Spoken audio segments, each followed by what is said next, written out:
So, how do you avoid conflict in your business? Now, the first, cheap shot answer to that is make sure it doesn't come up in the first place. But let's assume, for whatever reason, that we're all humans. We're not going to agree on everything. So, disagreements or difference of opinions will arise. And because of that, sometimes they might reach boiling point or some form of level of context. So the first thing that I would ask you as a manager and a leader is to remain calm and objective. That's your role as the leader. And the first thing I'd ask yourself is, how important is this? Sometimes it might just be a pet niggle of yours in terms of how things are done. The other person does it in a different way, and it's not necessarily your way. But in the grand scheme of things, it is unimportant. So sometimes you might, in that instance, just want to, as Disney says, let it go. But some things are going to be more serious.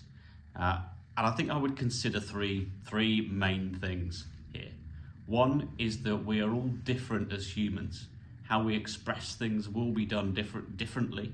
And sometimes people can be in absolute agreement without knowing it, because they are looking at things and communicating things in a different way.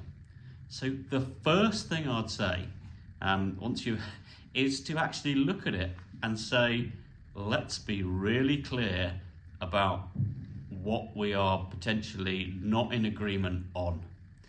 Because sometimes that is enough to objectify it and work out that either you're aligned but it wasn't clear in terms of the way you're both communicating about it, or it's such a small matter and it is then very easily resolved.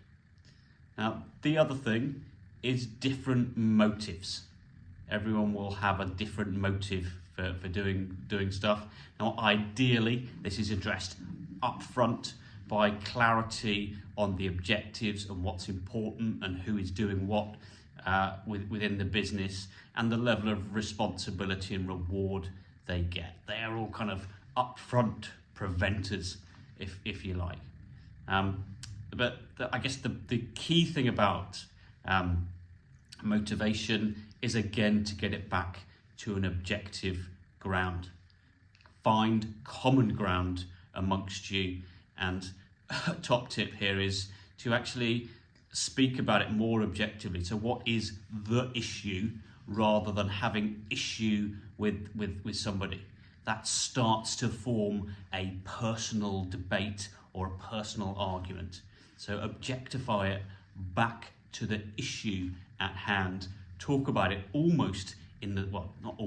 talk about it in the third party, so you are both, if you like, looking down at an issue rather than looking at each other as two people might be if they were having an argument. And that will enable you to objectify it, come up with common ground. Some people call this compromise. If you can look at it from a win-win perspective, that is even better. Now, you're not always necessarily going to get your perfect outcome, but you will never get your perfect outcome if you don't define what it is. So if you've got any situation you're going to go into, whether it's a conflict, a negotiation, first of all, establish what your ideal outcome is. Sometimes I advise people to also establish their walk-away outcome. What is completely unacceptable? And then you know your area of scope. So you know what is your ideal, and you know what is your walk-away. So the conversation can then be directed towards the level at which you can both effectively still win. So good luck, and my key bit of advice is communicate.